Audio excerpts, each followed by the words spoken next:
What's up, everybody? It is the Dark Conservatarian, and welcome back to another episode of Strike Force, a news stream more specifically. And I have with me here my trusty co-host, Loudmouth of Loudmouth Reviews. Say hi, Loudmouth.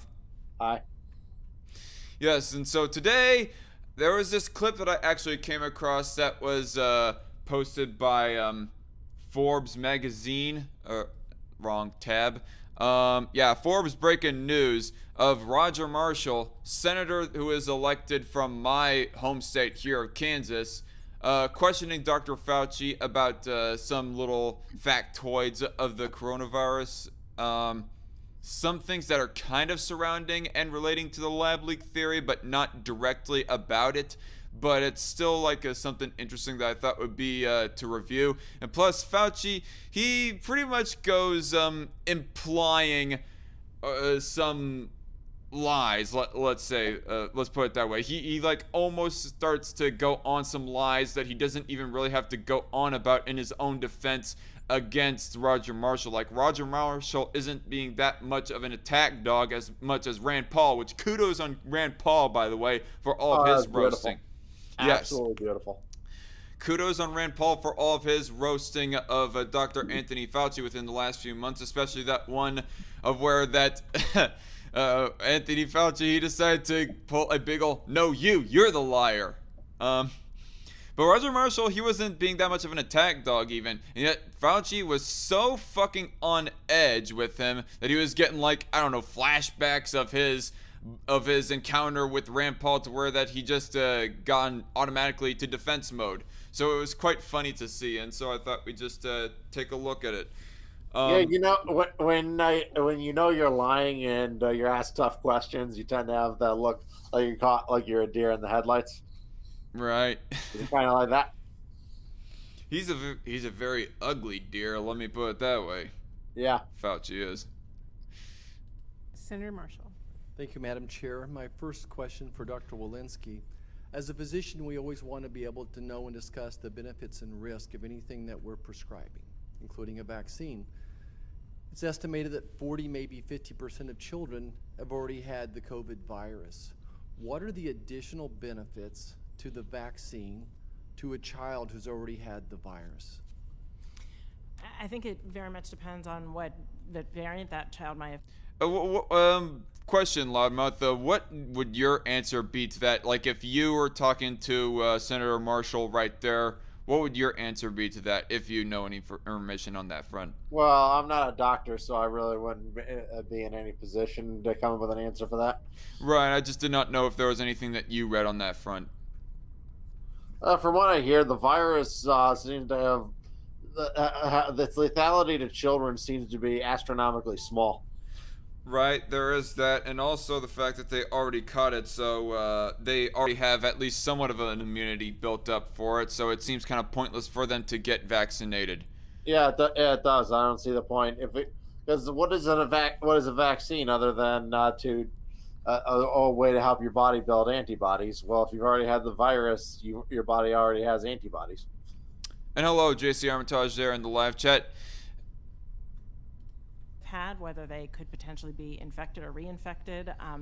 And, you know, one thing I just want to note with the children is I think we fall into this flawed thinking of saying that only 400 of these 600,000 deaths from COVID-19 have been in children.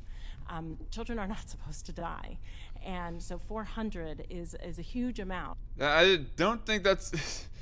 I don't know what implication you're getting from Roger Marshall, but Marshall was not saying that anything along the lines of, oh, children died, it's whatever. He's not like trying to downplay it. That was a clear appeal to emotion deflection, a real scummy one at that. Right. Like, he's not trying to downplay the deaths themselves. He's just trying to say it seems to be that on a societal level, on a statistical level, that it isn't that significant overall. Well, the question he asked was, what if somebody already had the virus and already has immunity? What would be the point of a vaccine? What in that question implies that children getting it or even dying of the virus is like no big deal? Absolutely nothing about that remotely implies that. Right. And now that you reiterate his question again, he mentioned nothing about the numbers, so I do not know why she brings up the numbers. It just seems to be completely out of left field. Exactly. For a respiratory season. Thank you. Dr. Woodcock, how many children under the age of 18 without a pre-existing condition, a significant health condition, have died from COVID in this country? I don't have that at my fingertips. I'm sorry. Dr. Over 400. Without health Oh, that condition. I don't So know. I think the answer is probably 0. So I think if you take a deep dive, most of the children that have died had some type of underlying health condition. Dr. Fauci, in my hand is a three-dimensional printing of the COVID spike, something that's certainly a scientific, just baffles me in so many ways. That COVID spike. I'm pausing this mostly for the sake of following along with fair use and copyright, laws and whatnot. But interesting that of what he is holding in his hand right there. He says that's a COVID spike. When I just gone listening to this clip, I thought he was like holding a 3D printing of the data or something like that. But no, it looks like he's holding like I don't know, some tumbleweed or something in his hand. Some plastic tumbleweed. Is just I don't know, funny looking, and it wasn't what I expected it to look like. That's whatever. It's composed of 2 units, as you know. There's an S2 subunit and an S1, and I'd like you to talk about the S2 subunit for a second. Can you explain the significance of the furin cleavage site, the double arginine CGG codon, if you would, and how that works clinically for us? I just want to say very quickly that's a very cheesy tie that Roger Marshall has on. I just noticed that. Has a football and a cross, and yeah, it's very weird and loud. Yeah, thank you for that question, Senator. The furin cleavage site is a site of a set of amino acids, which is at the point where the enzyme furin can cleave it so that the virus can then bind to the receptor cell and then enter the cell. So it is seen on a number of viruses. It's been seen it's on the SARS-CoV-2, and it's also seen on other beta coronaviruses. You asked also about the double CGG codon. Right. That is a codon, again, that is unusual, but it is also seen on a number of beta coronaviruses. It is not a very common codon for the amino acid in question, but it is seen in coronaviruses. Dr. David Baltimore, a Nobel laureate, I'll quote him here. When I first saw the furin cleavage site in the viral sequence with its arginine codons, I said to my wife, it was the smoking gun for the origin of the virus. These features make a powerful challenge to the idea of a natural origin for SARS-2. And again, this is Nobel laureate Dr. David Baltimore saying this. Right. Would you agree or disagree with Dr. Baltimore? Well, Dr. Baltimore, who is an extraordinarily accomplished scientist, has backtracked on that statement. By the way, I just I don't have a whole lot to commentate right there. It's more like going towards the end that I have a little bit more to say about this. I just couldn't remember exactly when it started. And says, I wish I had not used the word smoking gun when it was pointed out to him that actually this is seen in a number of coronaviruses, including one of the common cold coronaviruses. So I believe if you would ask... So you disagree with him? Well, I agree with his second statement where he backtracked and said he wished he had not used... So you disagree with his first statement, though? And he disagrees with his first statement. Okay, he's not going to answer the question. We also have the S1 subunit, and I refer to the timeline behind me here, that there was a moratorium placed for viral gain of function in 2014. And I think you'll agree with me that the NIH funded research that led to this, an S1 spike that looks very similar, if not exactly, to what... Here's where it begins, by the way, people. Roger Marshall essentially reiterating what Rand Paul has stated. And I also want to mention as well, like, not only was there the Hill that came out with admitting this little factoid about NIH funding gain of function research indirectly through EcoHealth, but there's also this one article from factcheck.org and also this from Yahoo News as well. The biggest reason why I mentioned these sources is because apparently, funnily enough, I got in an argument with somebody over Twitter that was saying that the Hill is rather dismissible with their sources or with their storytelling, and I'm just thinking to myself, wait, that's a bit of a hot take and a half. Like, they said that they are less credible than even the Young Turks. Did the guy you argued with end up getting 50 cents in his bank account after making his post? I I do not know what the deal was there. I don't. He's I mean, probably 50 cents richer after arguing with you. It seems like he came out on top. maybe. Wait. Yeah. I'm sorry. Is that supposed to be an inside reference, or what is your opinion about the Hill? The 50 cents reference is referring to the fact that basically bot accounts and other shills for the Chinese Communist Party on American social media are often part of the 50 cent army, which is, it's not really 50 cents in American dollars, it'd be like 50 cents 50 in Chinese currency. So I don't know what the exact amount is, but they were paid for that for every positive post they made defending the CCP. Oh, So I just made the joke that the person you were arguing with, did he end up 50 cents richer? okay, so whatever currency that the yuan is would translate to 50 cents in American money, right? That's what you're saying? No, I think it'd be something less. So I just think the name 50 Cent Army just kind of like a catchy name that they refer to like the media trolls as. Here's the funny thing: the person that I was arguing with, I know this guy. I've encountered him before. His name is Tizzy, and he's the guy who you guys might remember him. He debated against Ren Michaelis back in late 2018, and I helped moderate that debate. And in that debate, I didn't. I guess I was mostly just joking anyway with the 50 cent thing. right? I gotcha. But typically, I mean, after that debate, Tizzy had kind of earned my respect even without any Ren drama involved. In his arguments against the idea of an internet bill of rights and how people own their own websites as their own piece of private property, etc., etc. I pretty much agreed with him on that all. But it's just funny, like, the approach that he was taken to this, like, for one, claiming that the Hill is worse than the Young Turks, or at least in video format anyways. In written format, their article printing website, he says that it's worse than USA Today. I'm thinking to myself, well, that's not much of an insult, because I personally say that USA Today is somewhat more credible as well than say Washington Post, for example. And I equivocated that that's like if somebody was to say that Forbes is worse than Washington Post or New York Times, and he said, yeah, Forbes is worse than them. I'm just thinking to myself, okay, this is getting ridiculous, like the amount of sourcing. But nonetheless, the reason why I go pointing out these articles is because as a little bit extra sourcing for one thing. In factcheck.org, I don't know how left-leaning or what exactly their what am I trying to say? Their reputation is, although I sort of get some PolitiFact sort of vibes with the title alone, factcheck.org, politifact.com, you know, the similarities right there.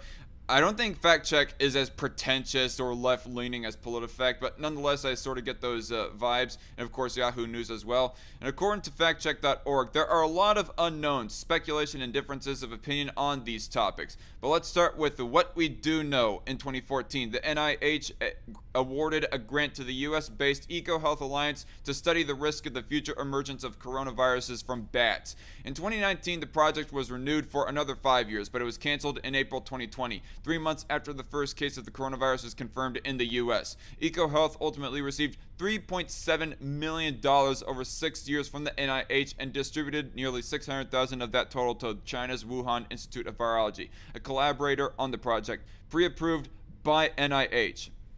So, at least somebody in the NIH, likely Fauci, they aren't saying specifically Fauci, but somebody within the NIH knew where that money was going to. They knew where they had an intention for what that money was going to be used for, and it was for researching coronaviruses in bats. You know, the sort of gain-of-function type of stuff.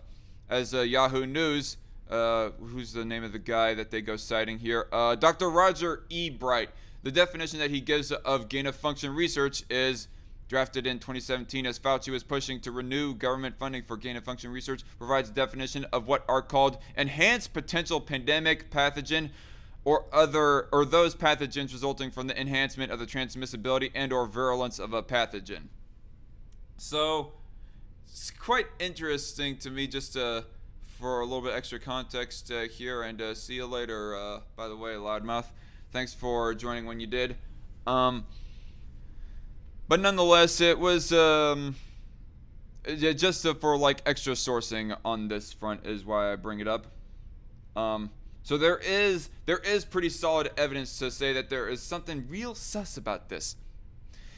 And by the way, y'all, what am I trying to say? The biggest reason as to why that I ended up late starting up this live stream is mostly because of the pre-reading that I was doing for those articles. Those articles that I presented to you right there, I pre-read, and that's part of the reason as to why that I ended up being like really late starting up this live stream.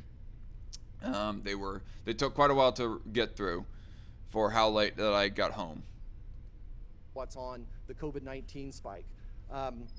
What are you referring to, Senator? Can you please be more specific? Yeah. So I'm talking about the S1 subunit of the current COVID-19 spike. What about it? I mean, are you talking about an experiment? Are you talking about a paper that was published? So I'm talking about viral research that was done using NIH funding with the North Carolina lab, and Dr. Shi developed this S1 subunit spike that looks exactly like what we have on the current COVID-19 spike. Yeah. Is that not true? No, I'm not sure exactly what you're referring to. Are you referring to the paper of Barrick and Shi in Nature Immunology? Is that what you're referring? I need to know specifically. Yeah, so Dr. Barrick and Shi printed studies on this S1 unit that was basically the development of the key to the door that was specifically took the original SARS virus and made it so it would bond to the human lung cells. No, there was no gain. If you're referring, Senator, to gain of function, by the definition. Okay, that's not my question. Well, Oh, if you're referring to gain of function, to catch that right there. If you're referring to gain of function, as Dr. Fauci mentions, he's getting a little bit overly defensive with Roger Marshall. You know, again, having flashbacks with his encounter with Rand Paul, and then Roger Marshall is all like, "That's not what I'm on about." But to rebut him, this would be like pretty much gain of function right here, is to be testing the transmissibility between different hosts, disease hosts, for this disease to like transmit to, so on and so forth. Would you agree that the spike that was developed there is what's also on the current? Yeah, but COVID-19 that's irrelevant to anything until you have a context in which you're putting it. You're talking about an S1 and a spike in what context? If you're talking about a paper that was written by them. But you agree or disagree that it's the same spike? I'm not sure what you're talking about, Senator. I'm really not sure what you're talking about. Okay, thank you. All right. Thank you. All right, so it's just very interesting to me, like how defensive he is getting about the whole story in regards of Wuhan and gain of function and all that stuff.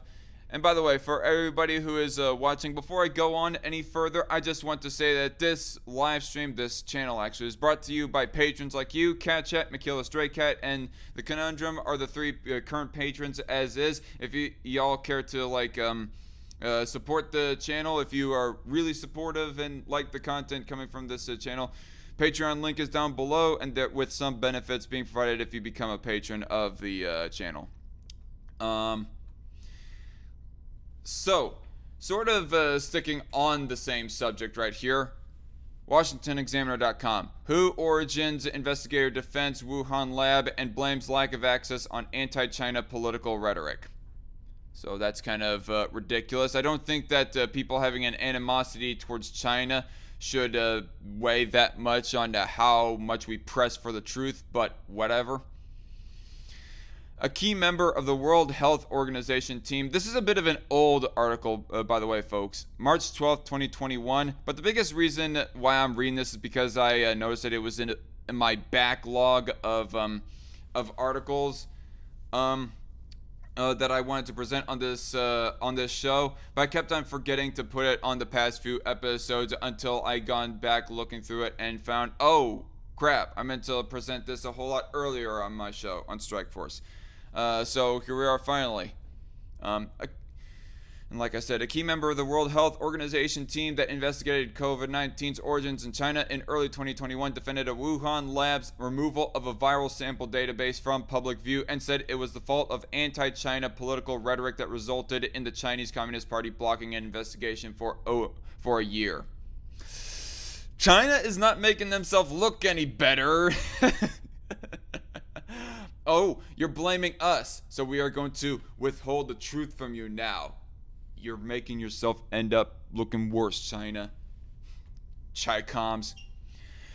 Officials from both the Trump and Biden administrations have said the Chinese government worked to thwart investigations into the origins of the virus, which has killed 2.63 million worldwide, and the WHO China report is slated to be released next week. Both administrations said China was not transparent and is still concealing key data. Congressional reports blame China's duplicity and the WHO's incompetence for an outbreak becoming a pandemic.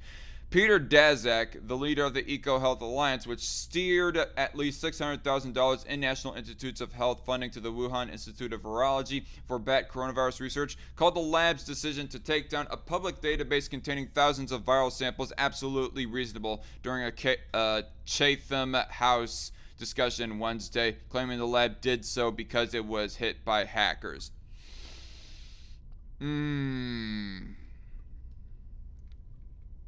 Okay, so that would be a little bit more reasonable, I guess. If you let off with that, it would seem a little bit less suspicious. But no, you had to keep it down because people being too harsh on China.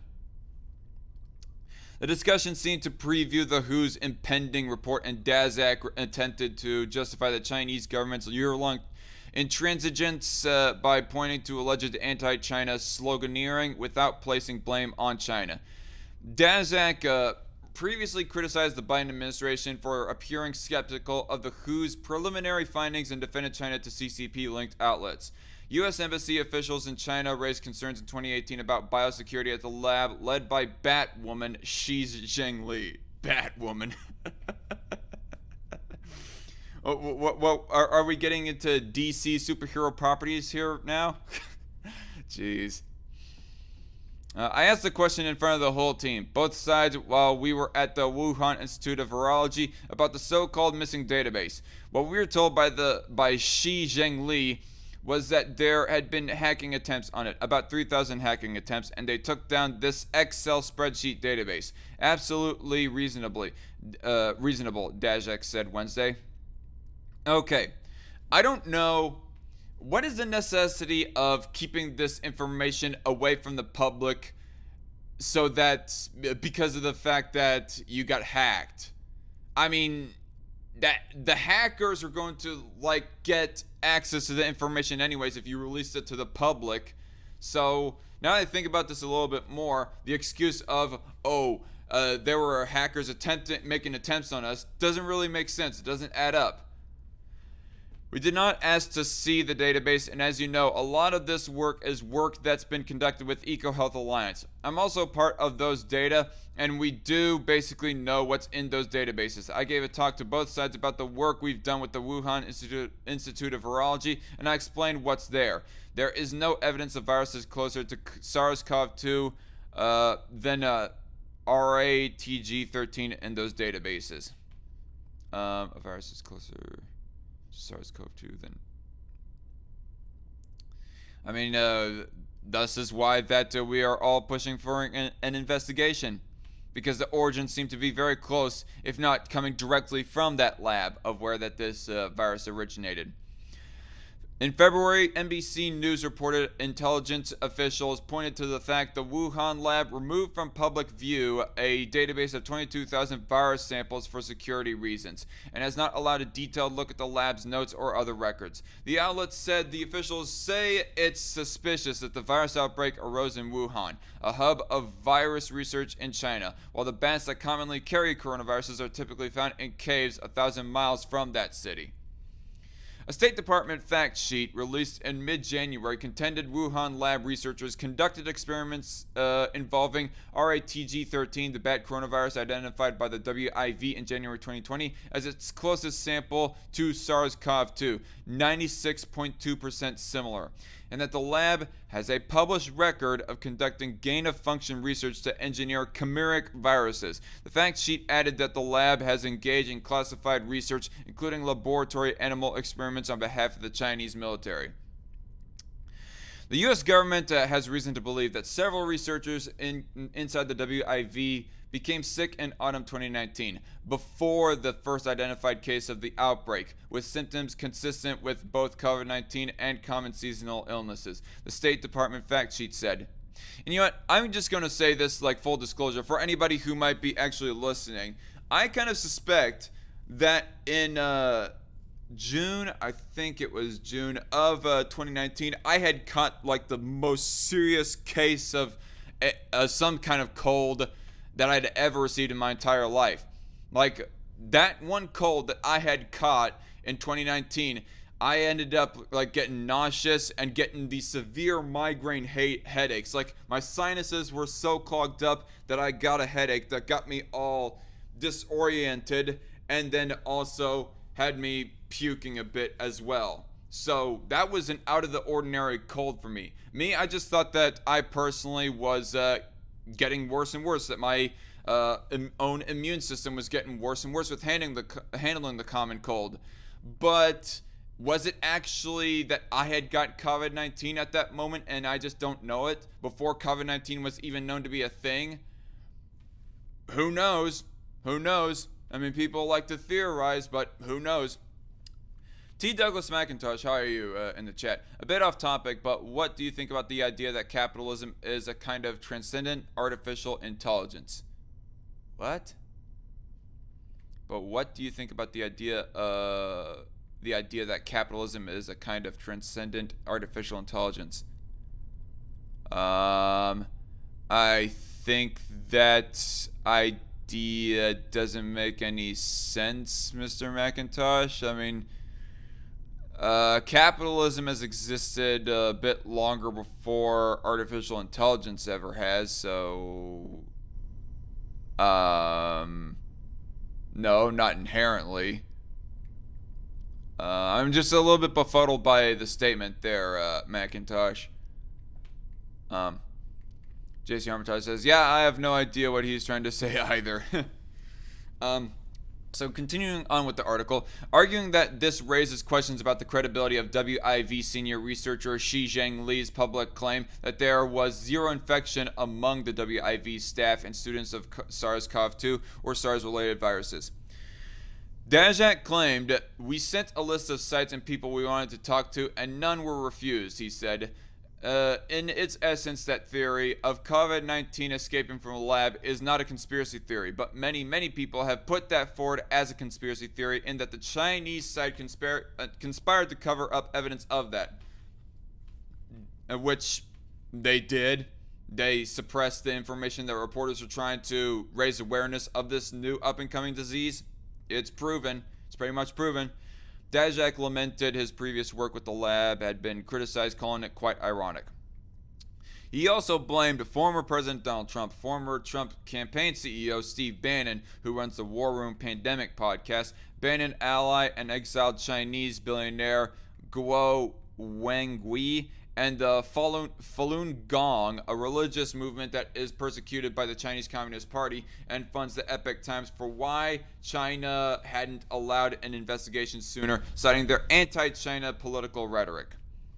I mean, I'm not a fan of Steve Bannon myself, but just because Steve Bannon goes criticizing your ass doesn't mean that you should be suppressing the truth either. Again,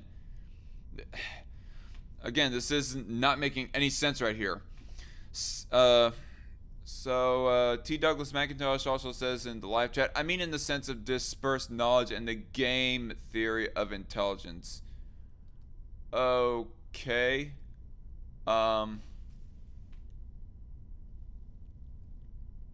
Okay, Mr. McIntosh, thanks for a live chat comment right there. Science has been, to some extent, caught up in that. To other extents, absolutely crushed by it, Daszak claimed. We've not only had access to work in China on the origins for the last 12 months, which is ironic because we could have been on the ground there working with our Chinese colleagues, and by now we may have had some really important answers as to how it emerged, and the rhetoric has held that up. These politics are not there to help find the origins. They're simply there to help one political party win.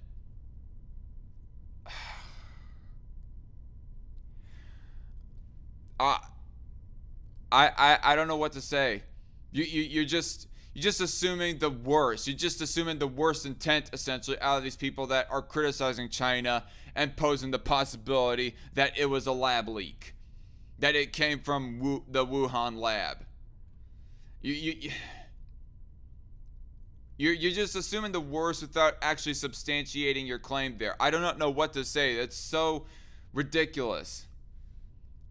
Daszak said that China swabbed 900 samples from the Huanan seafood market and said Zhang Li went into Hubei province and looked at over 1,100 bat samples, concluding it wasn't a local virus carried by bats into the market.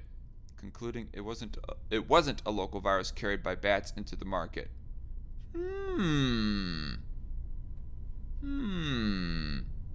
Interesting.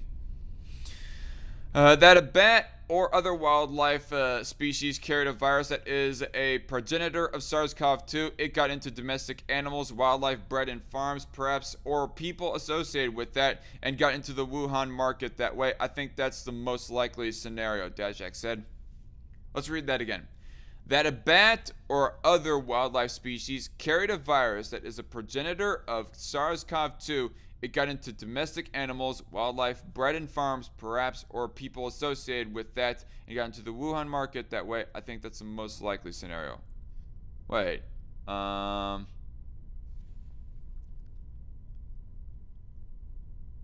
Wait, this doesn't make sense. One paragraph he's saying that it wasn't naturally carried by bats into the market, and then the next statement he's being quoted to say that it is essentially that. What the fuck am I reading here? Am I just dumb here, folks?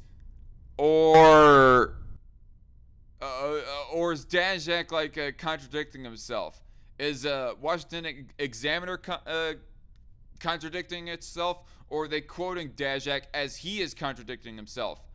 I don't know what I'm reading here. Which one is it? Was it carried over naturally by bats into the market, or was it not carried over by bats into the wet market in Wuhan, China?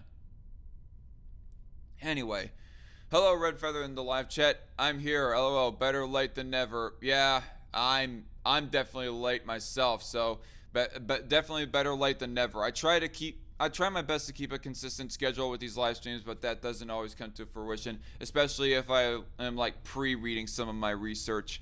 T. Douglas McIntosh says, game theory of intelligence basically measure intelligence in terms of winning games. The more intelligent something is, the better it is at winning games. Okay,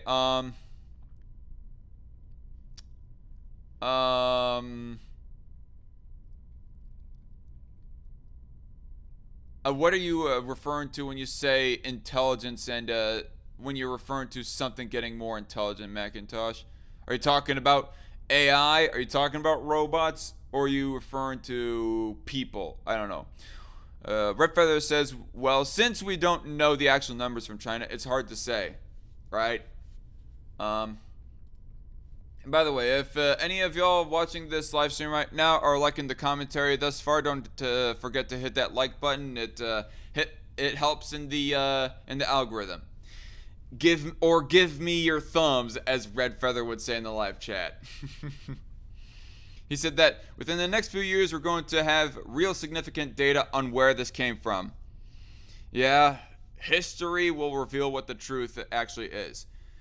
I mean, maybe it comes to found out to be sometime in the near future it is found out to be that Fauci did not like directly like I don't know cause the releasing of the of the coronavirus to be from the lab or whatever else have you, but he's making cover for that for some other political gain, or it is find out that he was pretty much incompetent and complicit in the releasing of it from the lab. I mean, who knows? I mean, we do not know for absolute certain as to what the theory exactly is, as to what the truth actually is, but it's the reason as to why that people like Rand Paul, for example, are calling for an investigation into the Wuhan lab leak theory and the Wuhan lab. NIH, Anthony Fauci. I do not know why I almost called him Andrew Fauci, and so on and so forth. Chat disconnected. Please wait while we try to reconnect you. What? Okay, I do not know what is going on there. Okay, so I guess chat is disconnected for me in the streaming tab for my live stream, but in the actual browser for this live stream, the live chat is still alive. That's funny. Oh, okay, so it came back for me. Red Feather says the virus is not naturally transmissible from animals to humans. And Red Feather also says, yes, LOL, hashtag give DarkCon your thumbs. Yes, give me your thumbs, y'all. T. Douglas McIntosh, I'm talking about the market as a collection of individuals. I'm using AI as a comparison I like to use to help myself understand markets, although I've been told that it makes markets more confusing. Okay, I got you. So you're not meaning like literal robots, literal artificial intelligence. I got you, McIntosh. And Daniel Hempel in the live chat, hello there, sir. COVID-19 sounds more and more like a bioweapon, with China suppressing the truth in the Wuhan lab working with the Chinese army.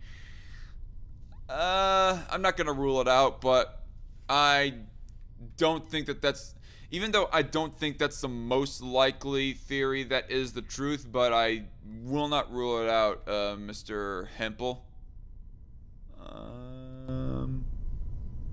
Alright, so continuing on.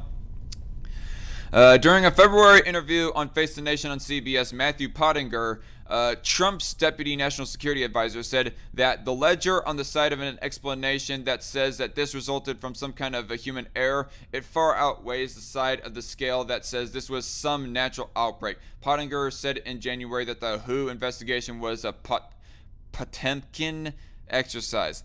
Potemkin. Is that how you pronounce that? Potemkin. Potemkin exercise? I never heard of that term before. Anyway, Biden National Security Advisor Jake Sullivan criticized China for blocking data on the origins of COVID-19, but declined to stand by declassified U.S. intelligence. Red Feathers in the chat says the lab was being funded by several entities. Wouldn't surprise me. Although I think the primary funder of that lab does seem to point towards the NIH and Anthony Fauci. And anyway, Peter Ben Mbarek, head of the WHO group that investigated the origins, said in late February that we didn't do an audit of any of these labs, so we don't really have hard facts or detailed data on the work done at the Wuhan lab. Well, why didn't you? You are like one of the heads of the World Health Organization. You have the power, don't you? I mean, China would have to comply, wouldn't they? I mean, unless there's like some level of corruption that I don't even know about, that I'm ignorant of. Like China is being fully influential in all these international groups that are meant to be, I don't know, investigating and having some form of quasi-governance over world affairs. I don't know. I'm against international governments, let me just clarify, people. But if they're... I mean, I am like fully against international governments. Let me put it that way. I'm against international governments more than I am against any kind of localized government or anything else like that. But if there is going to be international governments, the least they could do is their freaking job of investigating all these national governments, like China.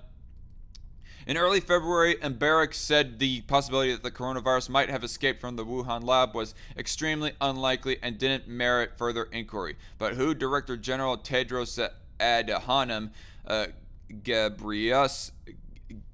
Ghebreyesus said more study was needed. Indeed, definitely needed in order to find out for sure.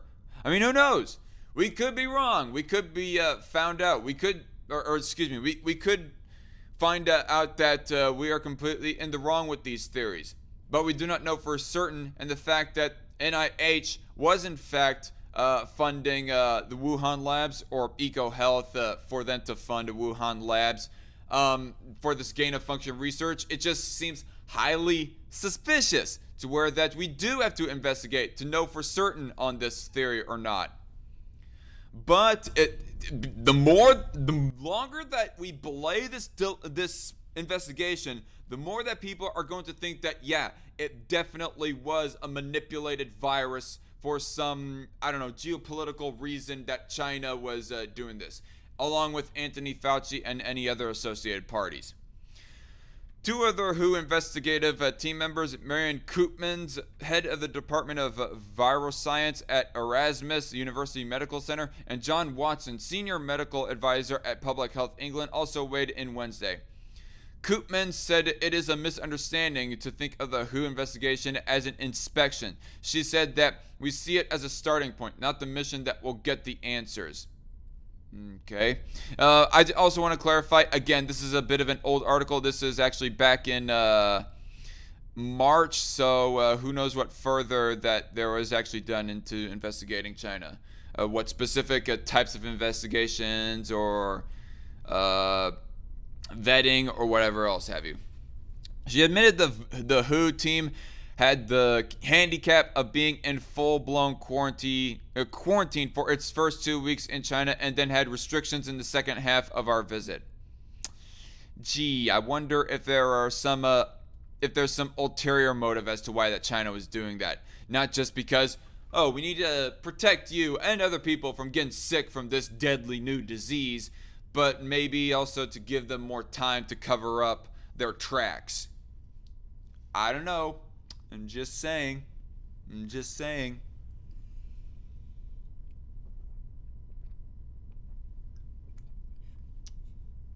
T. Douglas McIntosh says, well, if it's a bioweapon, then the 99.7% survival rate seems to indicate that the Chinese suck at making bioweapons, LMAO.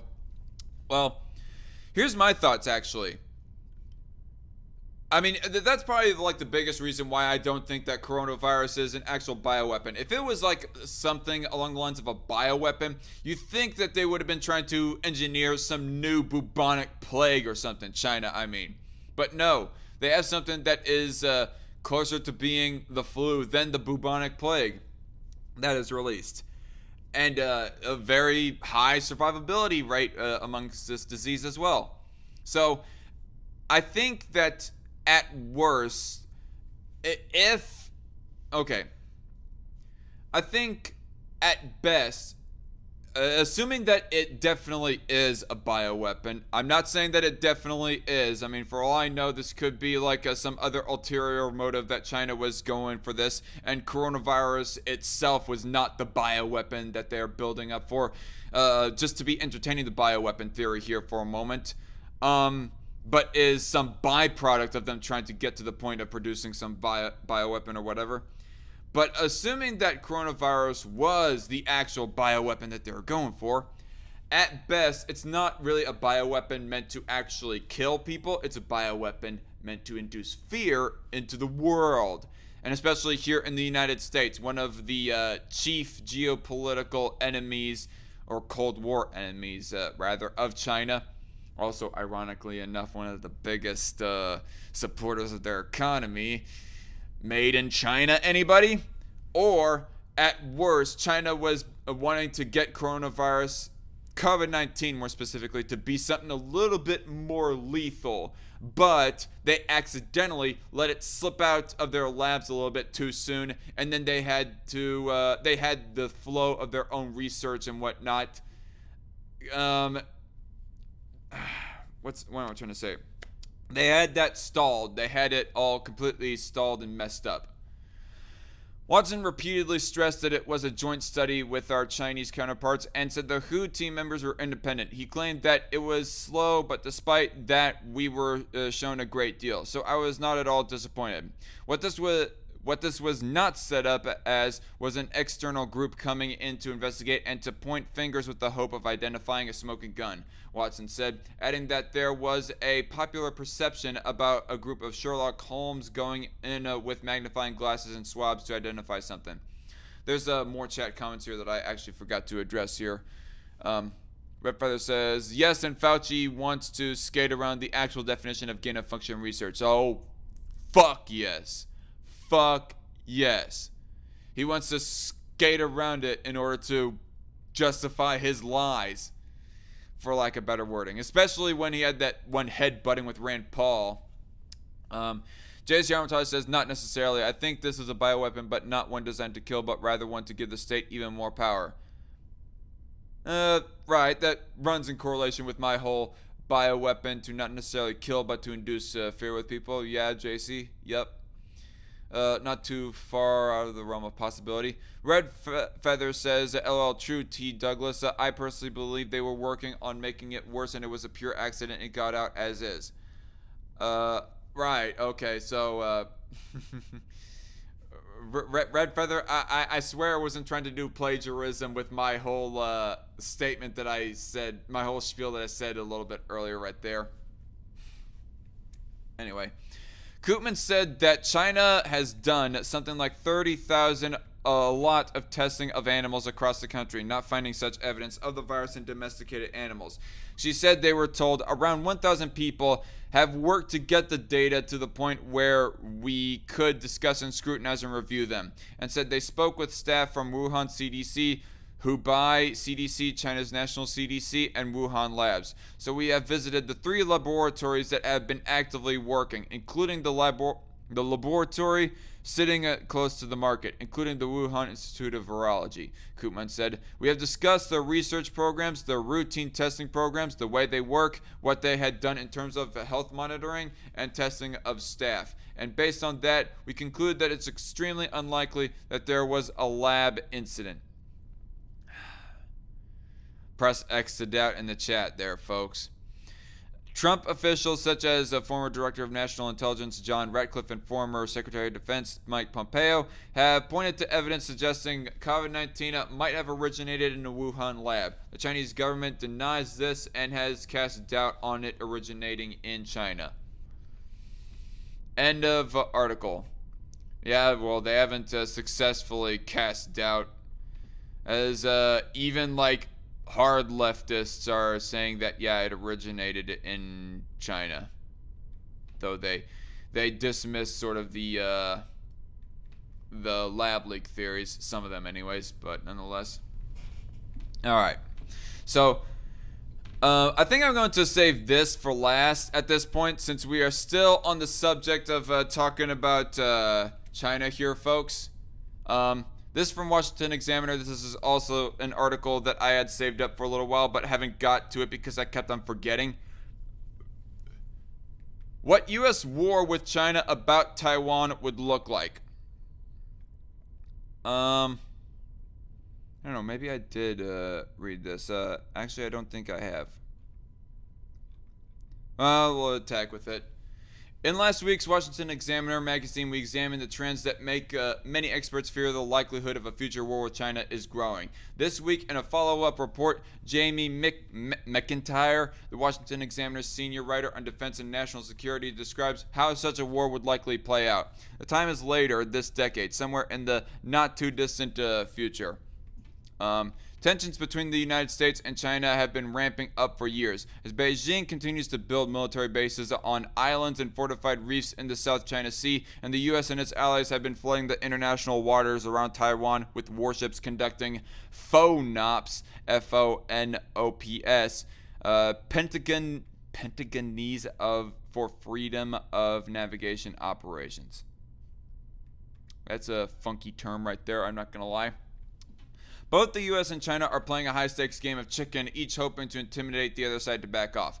But for Chinese President Xi Jinping to decide to launch an amphibious and airborne assault aimed at achieving his longtime goal of unifying democratic Taiwan with the communist mainland, the leader for life would have to roll the dice for two unknowable eventualities. One, after building up his military for 2 decades, it was finally capable of successfully invading, subduing, and occupying an island the size of the Netherlands that has the terrain of Norway and a population of 25 million people, not to mention a modern U.S. armed military. And two, he'd have to hope that a war-weary American public and divided U.S. Congress would be reluctant to enter a war in which casualties would be high and the outcome uncertain, and that carries the risk of an exchange of nuclear weapons. Yeah, I mean, people in Congress and whatnot would definitely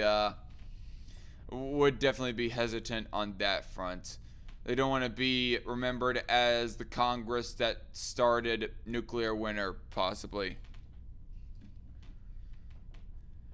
Both assumptions are risky gambles, but the longer Xi waits, the longer the odds, said Lonnie Henley, a Pentagon intelligence officer and adjunct professor at George Washington University. The very strong preference among all Chinese leaders is not to have to use force to achieve their objectives in Taiwan, Henley testified before the congressionally chartered U.S.-China Economic and Security Review Commission last month.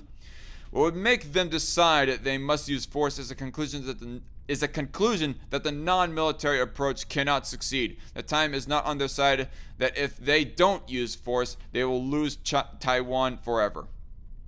No one knows how a war over Taiwan would end, but experts have a good guess about how the conflict would likely unfold in the early stages. The Chinese People's Liberation Army, or PLA, would set conditions for a seaborne invasion with an intense fire strike campaign against targets in Taiwan, said Henley, an opening salvo aimed at degrading Taiwan's air defenses and knocking out many of its shore-based anti-ship missiles. The idea that China would have to be invading Taiwan in order to, conquer the area seems to give off the heavy implication that Taiwan ultimately is not in Chinese jurisdiction, even less so than Hong Kong ever was. So, what is it about all these claims from China simps that Taiwan is in fact part of China? It seems kind of uncredible. Those claims seem kind of uncredible looking at this little bit of information right here. China has been working for the past 15 years to overcome its most glaring shortcoming, the lack of adequate sea lift to ferry a sufficient invasion force across the 110-mile-wide Taiwan Strait. Now, I just want to add that I was not even near buying those sorts of claims personally. I was doubting those sorts of claims that China had any sort of jurisdictional claim over Taiwan in the first place, but this just solidifies that for me personally. Red Feather says LMAO, suddenly China doesn't want to use force. Haha, okay. Well, it seems to be the last option they want to take. They don't want to end up risking a war with their biggest economic customers, that being us, the fat United States of America. The PLA concept of operation for how to get that many troops across the Taiwan Strait includes massive use of civilian shipping, both cargo ships or roll-on, roll-off ferries, and any other assets, including a lot of small vessels and large vessels that will need to be going to a port, Henley said. If the political leadership turned to the PLA and said, "Can you invade right now?" it's my assessment that the answer would be a firm yes. China would likely employ special operations commandos delivered by air and sea to begin to secure the ports on Taiwan's west coast in advance of the main invasion force. Taiwan's counter-invasion strategy is to use U.S.-provided anti-ship weapons to sink as much of the Chinese armada as possible. And man, would that be an impressive sight to see if such an event occurred. Sea denial weapons, things like missile boats, coastal defense missiles, can allow Taiwan to send more PLA ships to the bottom of the ocean that Beijing is hopefully willing to lose, said Michael Hunziker, an assistant professor at George Mason University. And should deterrence fail, they can buy time for Taiwan and the United States. It if it decides to intervene. The problem, Hunziker told the commission, is that sea denial is not just Taiwan's first line of defense. It's its only line of defense. Damn. That's a pity right there. Taiwan's army does not seem to have a contingency plan for what it will do if the PLA finds a way to fight its way off the beaches, or worse yet, finds a way to skip the beaches entirely, he said. It is why U.S. support to the Taiwanese military would be crucial in the early hours, days, and weeks of any conflict. Under the Pacific Deterrence Initiative, the U.S. has plans to expand both its air defenses and land-based missiles in the Pacific.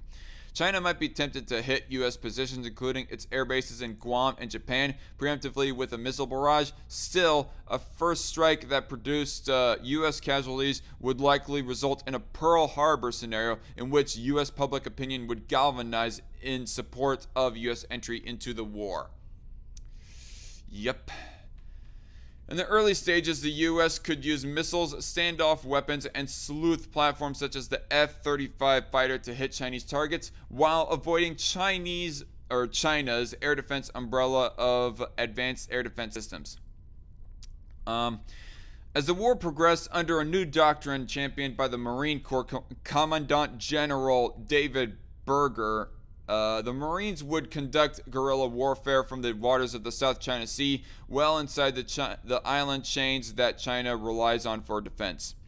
Once inside, they will use armed drones, offensive cyber capabilities, marine raiders, highly capable special forces, anti-air missiles, and even ship-killer strike weapons to attack Chinese maritime forces and perhaps even their land bases of operations, said retired Admiral James Stavridis, NATO's former supreme commander in Europe and author of a just-published novel, 2034, A Novel of the Next World War, which imagines a future war with China. So yeah, the more I go reading this article, I think I did not read it before on an earlier episode of Strikeforce, so I'm definitely glad of that. The Chinese militarized artificial islands in the South China Sea would be juicy targets, for example, he said. Yep. I mean, China wants to, tries to like build those things to further mobilize their military and also offer as a bit of a defense for the China mainland. But they also seem to be serving a bit of a double-edged sword. Like, that is a big floating target right there at the same time. Beijing's biggest problem is that, I mean, heck, if the U.S. could like get a B-1 bomber over those suckers, kaput, done for. You just wasted tens of millions, if not hundreds of millions of dollars there, China. Beijing's biggest problem is that once it's in a war that it has sold to its citizens as vital to its national interests, China is on what is called death ground, and politically it can't afford to accept defeat. They must continue to fight, argued Henley, who said Beijing, lacking a clear victory, would resort to an economic and military blockade of Taiwan that, because of the island's proximity to China and its thickly forested mountains on its eastern coast, China could maintain indefinitely. Even if U.S. forces have sunk the entire Chinese Navy, shut down the entire Chinese Air Force, and the Chinese have expanded all of their long-range missiles in the invasion phase of this conflict, the PLA nonetheless can continue to seal those West Coast ports with shore-based short-range assets, including the short-range cruise missiles and anti-ship cruise missiles that were not of much use in the earlier conflict. It's a prescription for a long and costly stalemate. Indeed. Juicy Smollett targets, asks Red Feather. Yeah, let's go with that. In his fictionalized account of a future war, Stavridis constructs a scenario in which one side weighs employing a tactical nuclear weapon to turn the tide of battle. That's something China has vaguely hinted at by unveiling a new Guam killer nuclear missile and recently producing a propaganda video depicting Chinese H-6 bombers attacking Andersen Air Force Base on Guam. How likely is it that the nightmare of war with China will one day come to pass? If we're going to have a global conflict, it would appear to me most likely to be between the United States and China, Stavridis said. if you asked me what are the odds of that occurring, I'd say too soon to tell. We'll know a lot more, I think, over the next 5 years. Xi sees the United States and China as being on a collision course, while Xi, a pragmatist, would prefer to secure Chinese ascendancy without open conflict with the United States. Xi, the realist, likely sees one form of conflict or another as unavoidable, according to a new strategy document issued by the Atlantic Council. For a leader like Xi, the fundamental strategic question is one of when and under what circumstances. End of article. So yeah, speaking of juicy, Red Feather, that was definitely one juicy article right there, and I'm glad to have read over it. Alright, so last, but certainly not least, to sort of fill in the quota of how long these live streams go, I'm going to be responding to Ben Shapiro, y'all. Red Feather in chat says, OMG, are they going to finally capsize Guam? Yep, Hank Johnson's fears have come true, Red Feather. So, Ben Shapiro. You all know that I am a little bit of a fan of Ben Shapiro. I've even defended him like somewhat, like the article, or excuse me, the videos and the live streams in which that I inadvertently defended him against Progressive Voice, Sam Cedar, and other people that gone on the attack against him. It wasn't so much of a defense against Ben Shapiro, it's more of a defense for what he is saying, for what Ben is saying. So, I have in no ways an overall negative opinion of Ben Shapiro. But there is one thing that kind of irks me about Ben Shapiro, is his takes when it comes to the whole transgender issue. Like, he does not believe in banning transgender procedures. Let me clarify that. You all know that I am fully against banning transgender procedures, using the government to ban those and whatnot. And so is Ben Shapiro. He's against that himself. That's not where the disagreement is. The disagreement is some of his more social takes on the issue. And I've been asked before, what exactly is it that I disagree with Ben Shapiro on? And at those times I was kind of lazy, not going to lie, on trying to find a full, concise answer to those questions. But right here is a perfect opportunity for me to exactly explain what that is. As this was a video that was really, that was a little bit disappointing. And I just thought that this was a big old nothing burger that Ben gone on about. And I just thought, hey, why not go respond to this? So, me, somebody who usually defends Ben Shapiro, is now on the offense against Ben Shapiro. So let's go. You remember that time when Sports Illustrated was supposed to be a sports magazine? Yeah, that was funny. Sports Illustrated, I was a long-time subscriber to Sports Illustrated.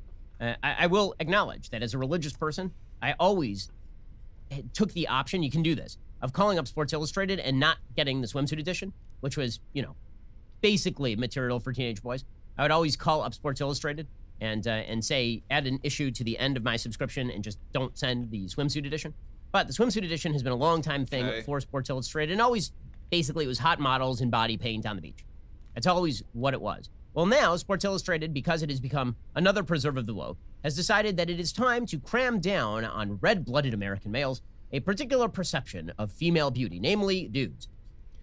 Now, I tried to search up very quickly about what the exact narrative and intent is of Sports Illustrated doing this, and I could not find that much information that really fully aligns up with what Ben Shapiro is saying that their intents are. That, they're trying to force straight dudes or whatever to start lusting after trans females. I mean, there was one CBS news article that I had read here very quickly as I'm highlighting. First published in 1964, the Sports Illustrated swimsuit issue didn't feature a black cover model until Tyra Banks won a spot in 1996. I've seen Tyra Banks before, by the way. I've seen pictures of her, and she's not bad looking, especially after she got her nose job, but I digress. The decision to feature Bloom, which is this trans female right here, Leyna Bloom, the decision to feature Bloom by a magazine which caters to a demographic of readers who are largely cisgender and straight men, comes as dozens of anti-transgender proposals move through state legislatures across the country. Now, that wording right there almost seems to imply that maybe CBS is somewhat proud of what they are doing as a way to sort of challenge the lusts and perceptions of straight dudes who like typically go lusting after biological females, non-transitioned females, instead of actual trans females. So I don't know. I'm not going to say that Ben Shapiro is completely wrong here, but I don't think he actually is citing anyone directly and verbatim as to what their exact intention is with this. Feather says, they also have had obese women on the cover, something I wouldn't think a sports magazine would encourage, right? You think that a sports magazine would know a lot better, Red Feather, that if you are going to be like passionately engaged into sports, you're just naturally going to have that fat fall off of you like it's melted butter or something. I mean, that's sort of the ridiculous thing. One of the most ridiculous thing about SJWs and intersectional feminists is that they'll be all like fat pride, be designing all these fat versions of these superheroes. These superheroes that would be performing all these gymnastic sort of moves would be fat, would be like obese, overweight, and whatnot. Some superheroes, I guess Tony Stark, aka Iron Man, you could possibly make a point for, because he is not like the one who is doing all the moves. He is just in a suit of armor that does basically most of the work for him. But even then, I go wondering, how fit does he have to be for that suit to be fully flexible for him to wear and whatnot? But I digress anyways. So there is a trans woman who has now been featured on the cover of Sports Illustrated. This is the trans woman whose name is Leyna Bloom. Now, Leyna Bloom has had surgeries and hormone treatment and looks physically like a woman. Right, which, by the way, seems rather transphobic to me. Because if you truly, Sports Illustrated, wanted to make the case... Alright, so I do not know what Ben Shapiro is actually doing right here. If he's doing like a reverse psychology sort of thing, saying that, hey, you leftists, you keep on saying that, true trans acceptance is, you should be like showing all these trans people that are basically don't look anything like the gender they are trying to be, in order to promote actual acceptance of trans people. I mean, that's your beliefs, so why are you doing it right now? Why are you doing the opposite right now, having somebody who is basically a passing female right here? Somebody who is actually attempting to become and look like the opposite gender that they once were. Or if Ben Shapiro actually thinks that in general, trans people should not be trying to look passing, as the term goes. Like, ideally, I know that Ben Shapiro ideally would like it if nobody chose to be trans at all, but if they were a trans, I just wonder what exactly is Ben Shapiro's position right here. Does he want trans people to try to attempt to look passing, or does he not want them to attempt to try and look passing? I'm just a bit confused as to what his exact position is. That trans women are women? Then trans women shouldn't have to look like swimsuit models. In fact, trans women, I mean, this seems fatphobic to me. Trans women should actually look like Laurel Hubbard. Why isn't Laurel Hubbard on the cover of the Sports Illustrated swimsuit edition? You know, the New Zealand weightlifter who's now going to be weightlifting in the Olympics and has... I also want to say that there are multiple sides to the left here, Ben. Keep that in mind. There is like one side of SJWs and intersectional feminists who are all like fat pride, fat acceptance. Oh, the trans people don't have to look passing. Oh, I think that, that there are multiple standards of beauty, that all bodies are beautiful, including the, the ones that would be conventionally considered as ugly. They're all beautiful. And then there's the other side. There is another side of lefties who go encouraging more traditional beauty standards when it comes to the sex work side of leftists and whatnot. So how do you know that you are not speaking to that side of lefties, that you're not responding to Sports Illustrated, who are essentially expressing sympathies of the latter part of the left that I mentioned right there? Red Feather says, true, at least she's not a neckbeard with some hair bows, right? Yeah, at least she's making about as much of an attempt as Blair White is. Has more to do with sports than Leyna Bloom. I mean, why is it that only a trans woman who looks like a stereotypical swimsuit model in a low-cut bikini is now considered a fitting figure for the cover of Sports Illustrated? Seems very, very... Because she fits the aesthetic. How about that? Because she's an actual passing female and meets more of the conventional beauty standards. I mean, you admitted it yourself. She got gone through the surgery. She looks rather female. You basically answered your own question, Ben, a little bit earlier in this video. Fatphobic.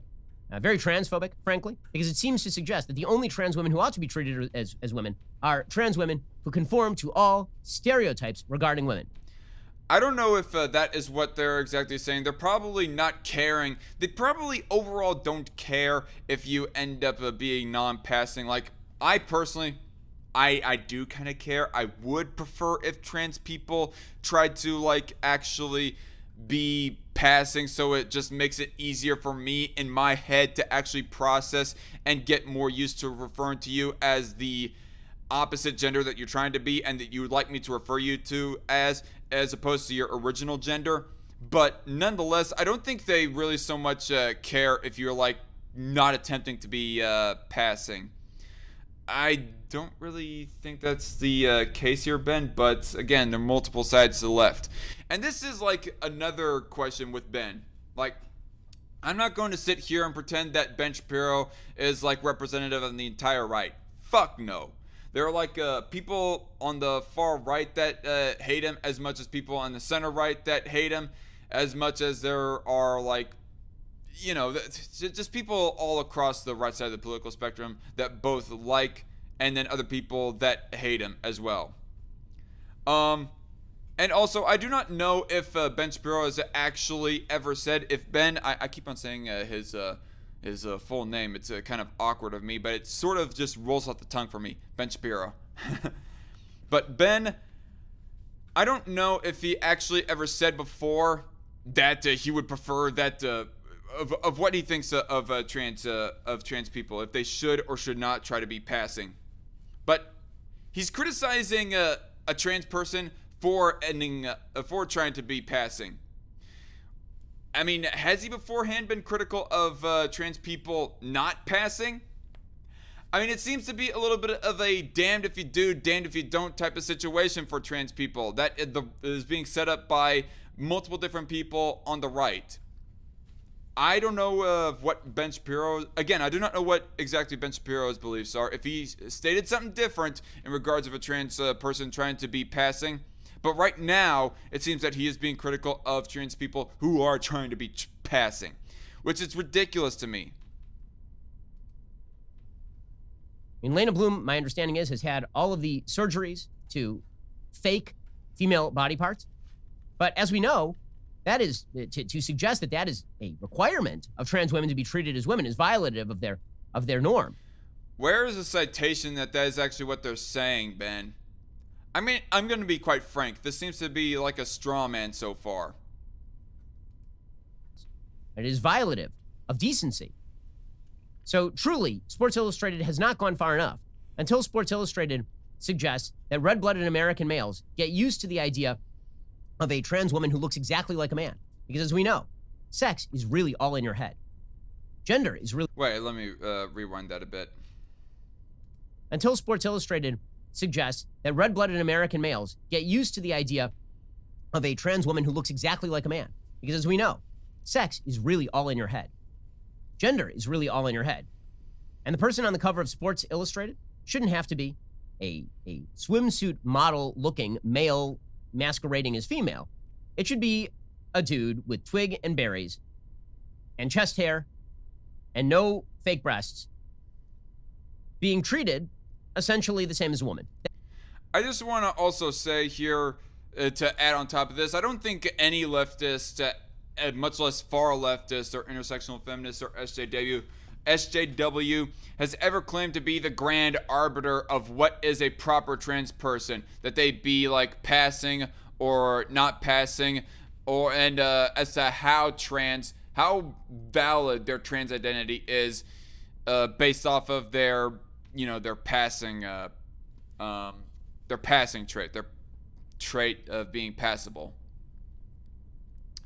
Red Feather says, I don't think he agrees with this, but I could be wrong.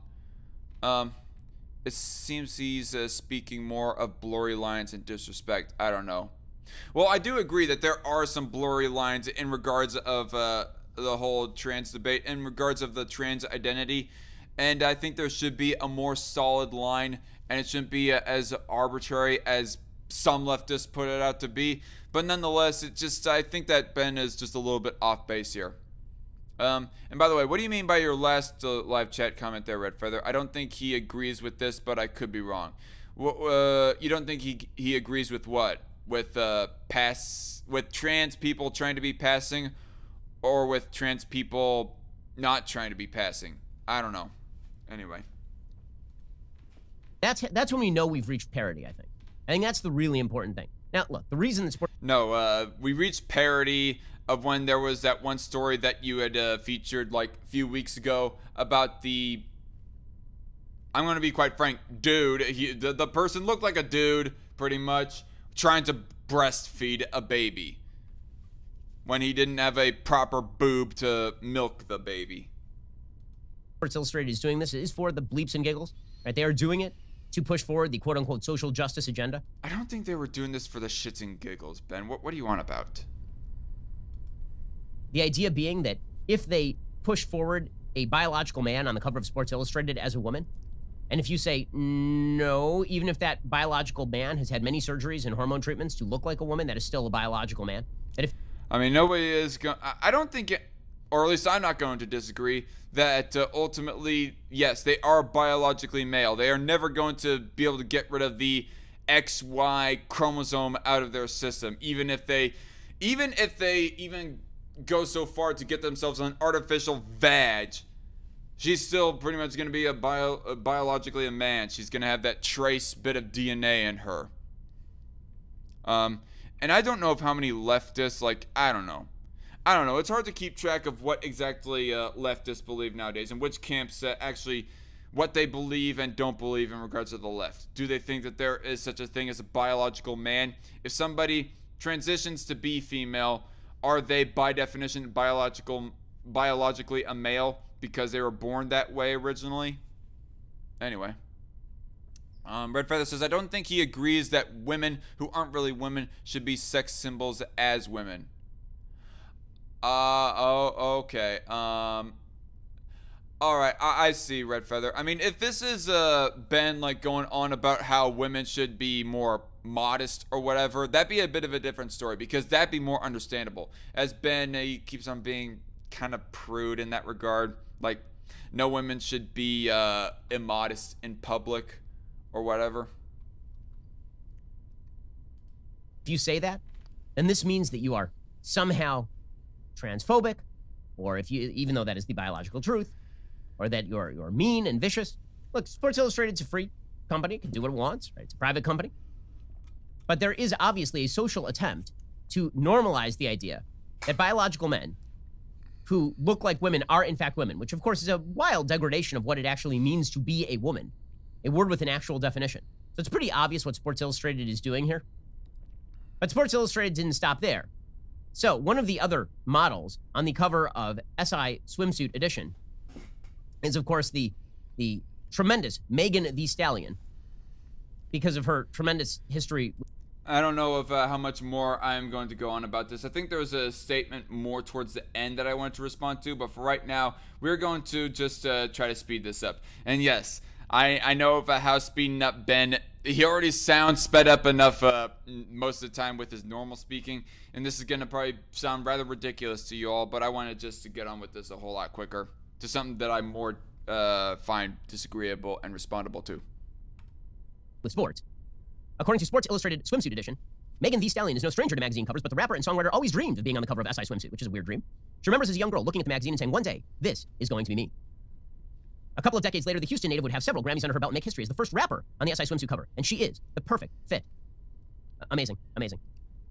And then finally, they have an athlete on the cover. So who's the athlete who's on the cover of Sports Illustrated? The athlete on the cover of Sports Illustrated is Naomi Osaka. Now, you will recall that Naomi Osaka withdrew from one of the tennis majors. Red Feather in the chat says Ben on speed. Yeah. Ben is already pretty much on speed, and he's getting more speed right now. After a blow-up with the media, in which she just wouldn't do her media hits. And the ATP, the Tennis Professional Association, they said you need to do that, right? It is your job. Part of your job as a tennis player is to deal with the media, because this is true in all sports. You're supposed to do the press conferences. And Naomi Osaka then went out and she claimed that she suffered from deep anxiety. Not diagnosed anxiety, just deep anxiety dealing with the media. Okay, fair enough. If you suffer from, like, I know people, I'm very close to people who have anxiety disorders that ought to be treated with kid gloves. You have to make provision for that, obviously. Naomi Osaka sort of suggested that that's what was going on. You know what people with anxiety disorders typically don't do? Maybe I should have. Maybe I should actually take down timestamps of when that I exactly want to respond to these videos.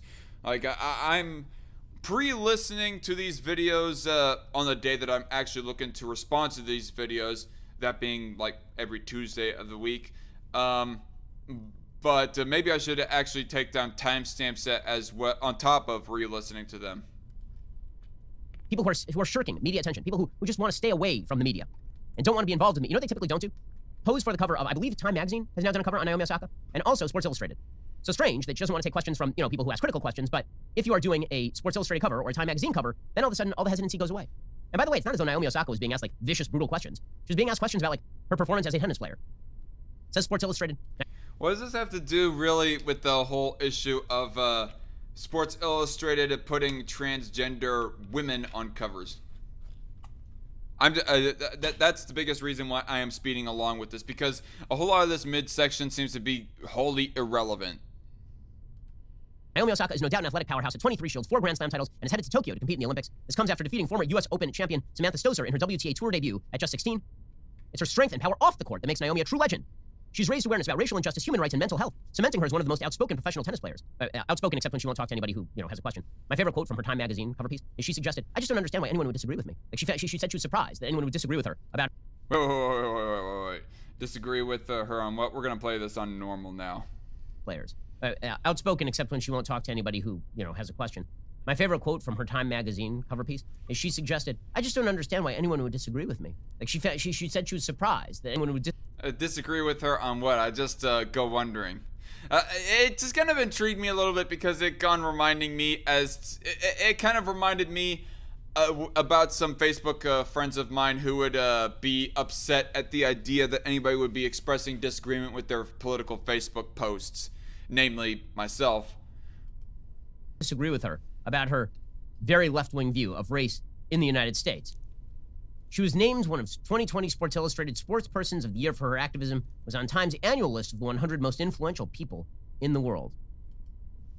Okay, I guess what I'm getting there is that it's her leftism that people are disagreeing with me, and she's all like, I do not see why people would disagree with me. Well, because there are right-wingers who think that that America should not go leftward. That's how. In multiple different subjects that I could name off a whole laundry list of. Guns, economics, abortion, so on and so forth. So Red Feather in the chat says that he's also speaking on how the media mistreats these people and don't really care how they personally feel as long as they'll be their token. Alright? Excuse me. Straight Sith male in the chat. Hello there, sir. Don't get me wrong. I'm on Ben's side politically for the most part. Right? Me too. It's just a whole trans issue that I have some nitpicks with him on.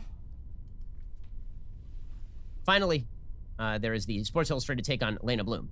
Okay, so here is what these... All right, so we've come full circle back to the actual title subject of this video.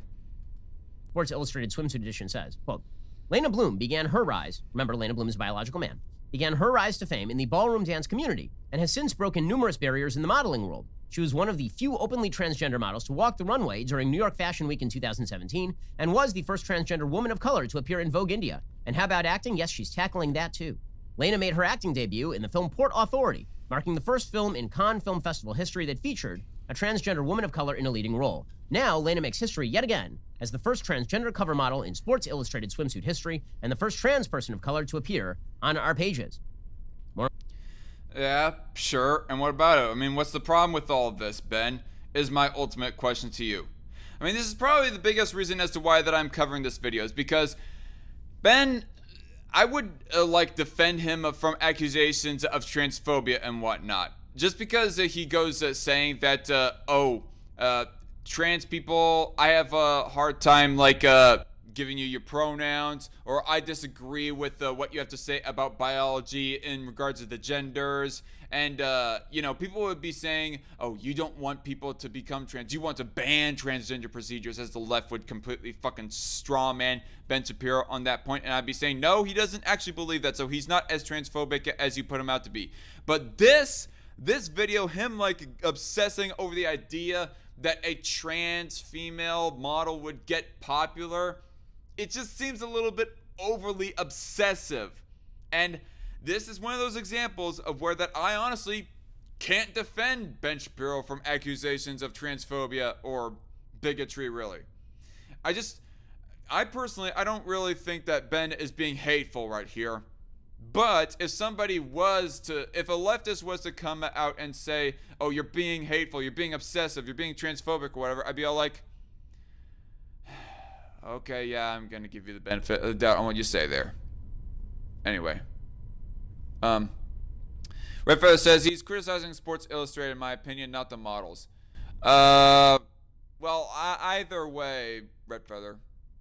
Either way, it just seems, what is ultimately the utilitarian use of responding to Sports Illustrated for featuring a trans model of some sorts?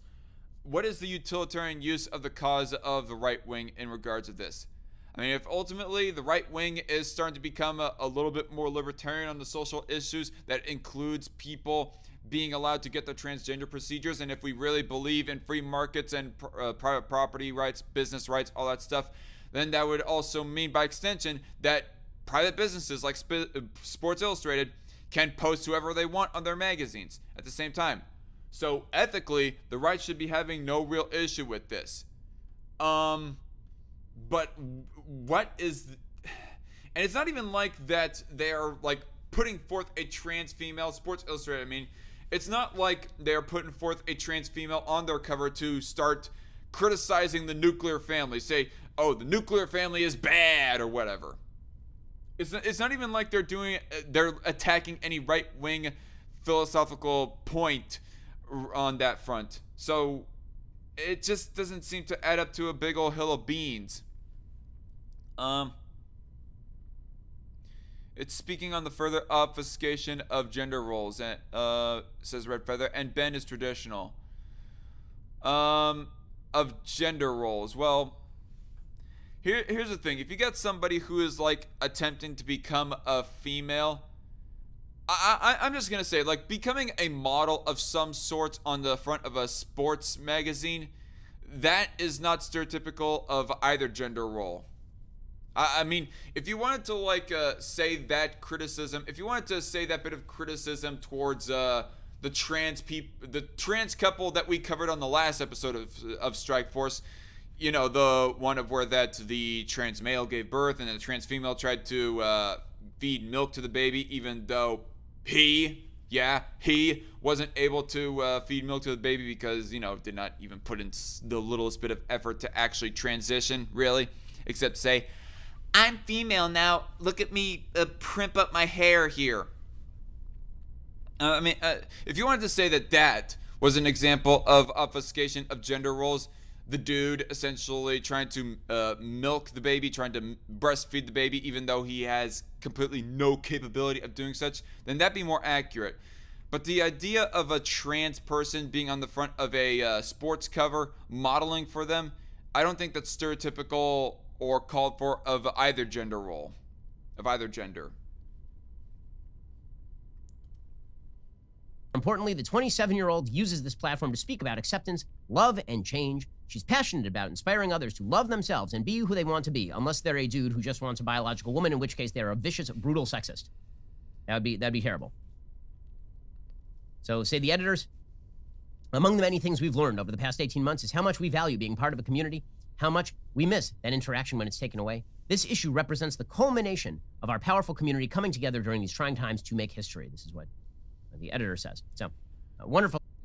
Yeah, so this is like the one point in which that he is actually like reading statements from the editors of Sports Illustrated. At the beginning points of when that he was like being, in my opinion, kind of uncharitable to Sports Illustrated. It didn't seem like he was quoting anyone, but he's quoting somebody right here at this point. And I'm not seeing anything like really malicious or anything on the parts of Sports Illustrated that Ben is reading right here. So again, big ol' nothing burger. Stuff. I'm sure that all of the 17-year-old boys who are receiving the Sports Illustrated swimsuit edition will be thrilled to see a man who believes he is a woman and has had surgeries to look like a woman on the cover of the magazine. Now, again, I don't think they'll really care unless you explicitly mention, oh, this is actually a dude that just looks like a female.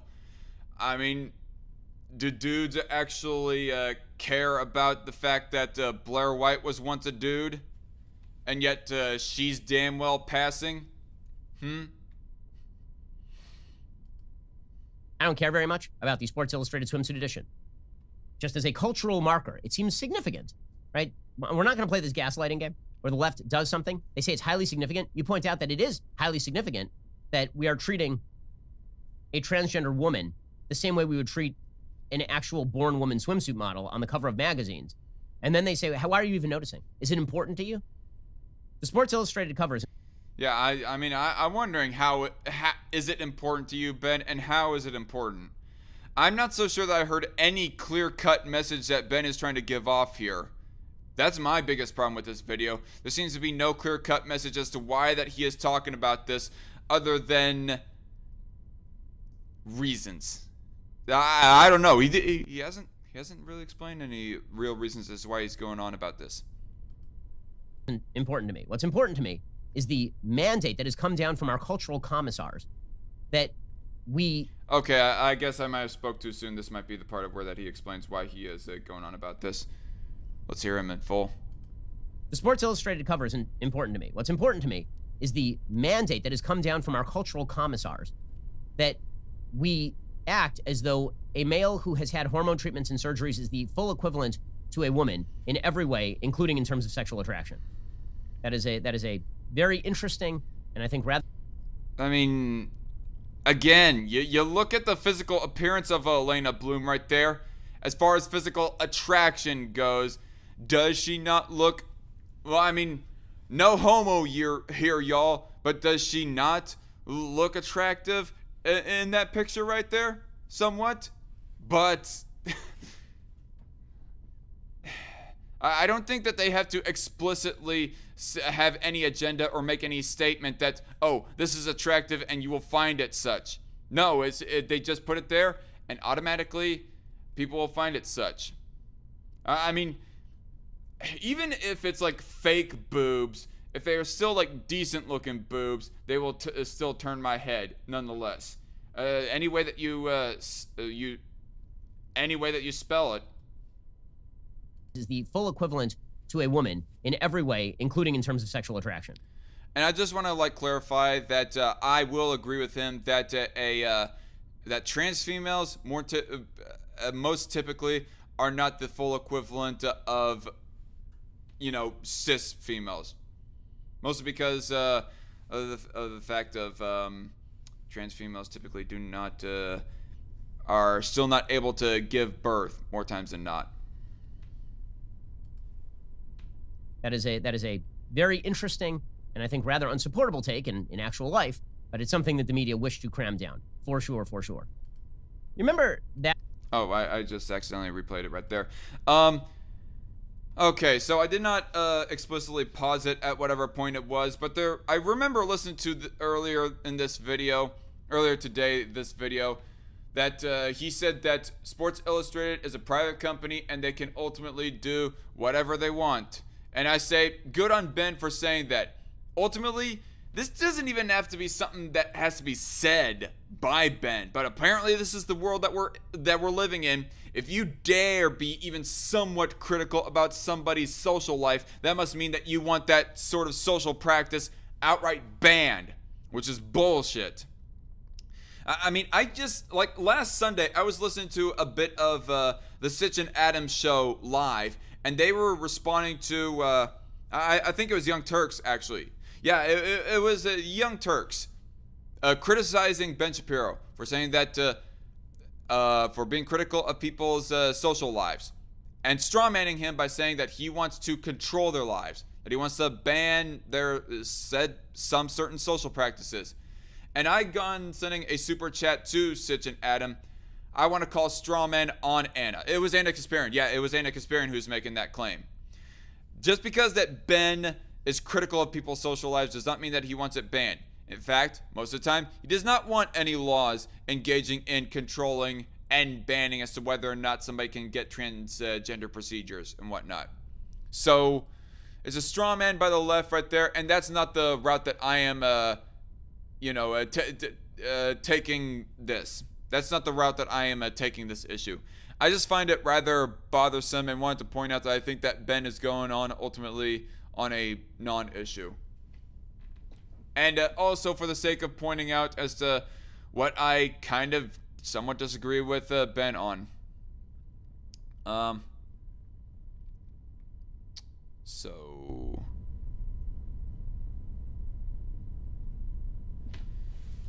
let's see here.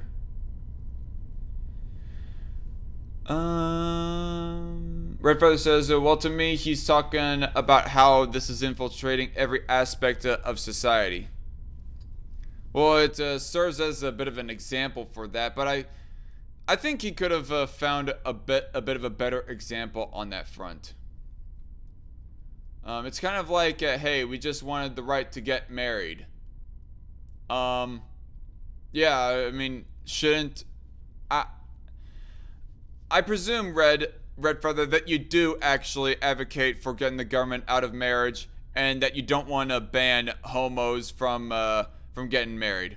So, as far as kind of like, hey, we just wanted the right to get married, I don't want to try to strawman you and go saying that you do think that there is something wrong with them being legally allowed to get married.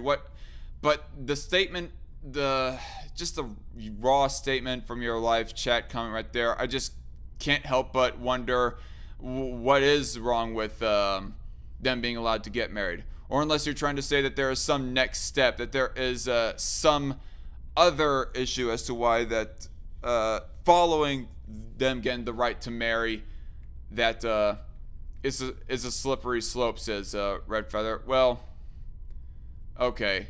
I don't know about the slippery slope. I mean, shouldn't we on the right be like consistent with our principles though, in regards of shouldn't we on the right be consistent with our principles in regards of getting the government out of making it having a small government sort of society that intervenes on people's social lives and economic lives, etc., as little as possible. I mean, I guess that statement right there, that belief, if the government was to actually get that way, does not abstain the left from any criticism, does not abstain homos from criticism of getting married, which I guess that might be a bit of a fair point right there. You're just allowing the slippery slope to happen by not criticizing them. I'm sorry. I'm getting kind of rambly right here. I hope I'm making somewhat of sense right here. Straight Sith Male here says, if you don't care about it, why are you making a video? Stop that nonsense argument. What are you referring to, Straight Sith Male? If you don't care about it, why are you making a video? Stop that nonsense argument. Are you referring that statement to me or to Ben Shapiro, I wonder? Red Feather says that yes, and if you don't find that model attractive, you're transphobic. Right. I mean, I you know, that's a funny thing. If that was somewhat of a point that Ben was trying to tackle in that video, I wish that he actually quoted a leftist who was saying something like that. I do agree with you that just because you don't find a trans person attractive, that doesn't make you transphobic. That's my belief, anyways.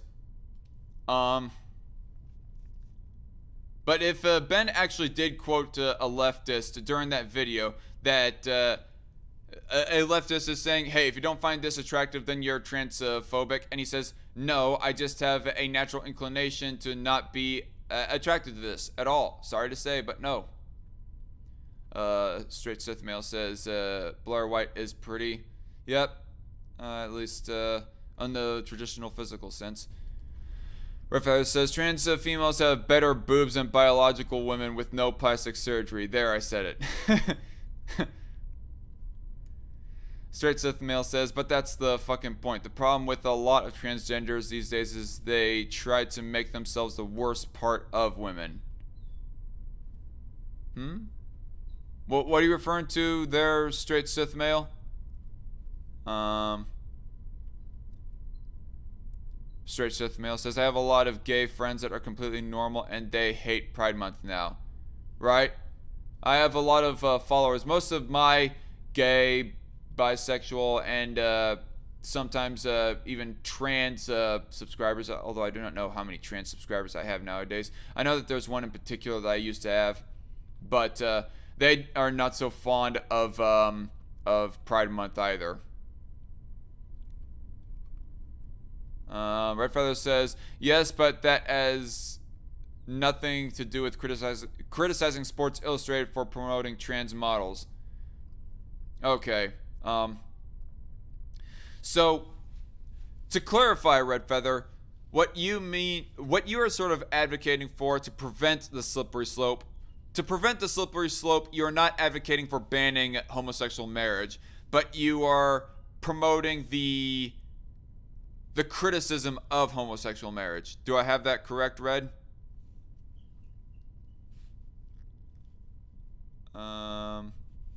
Straight Sith Male says, personal opinion, marriage is between a man and a woman, a civil union for same-sex marriage. Well, either term that we want to use it. If they want to, like, personally call it a marriage, I don't really care. But whatever we legally call it, it's like not much of a difference to me.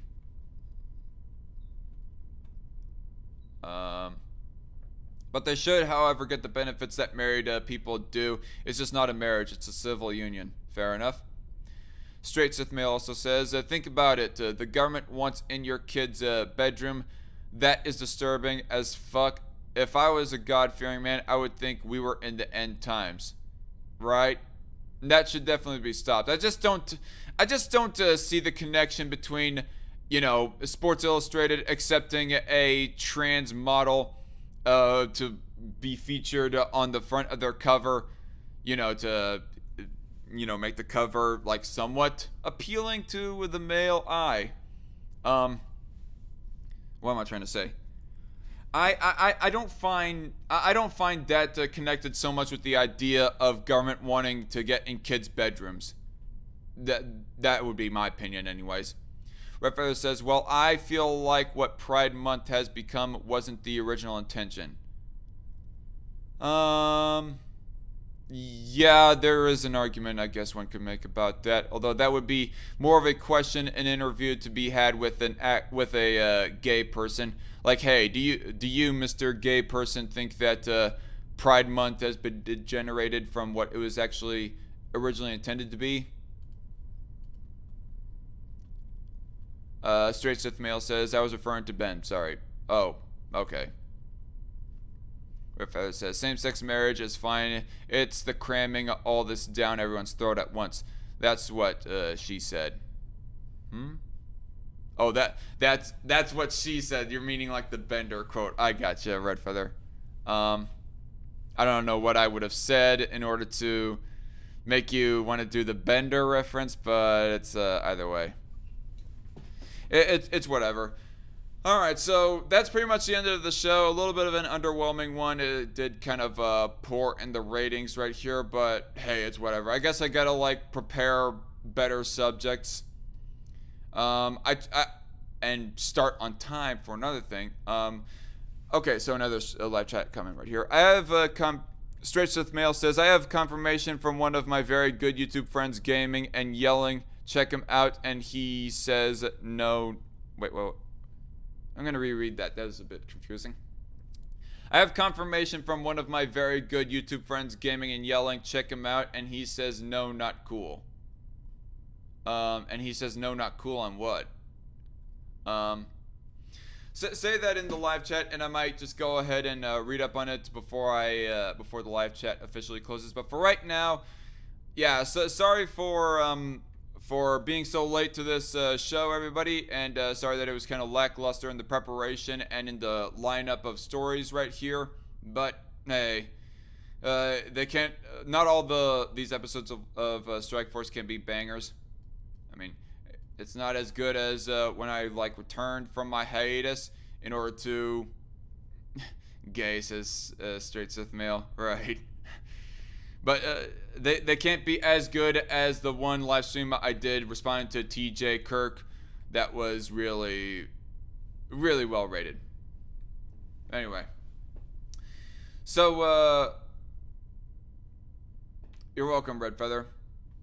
So I'm going to end it here.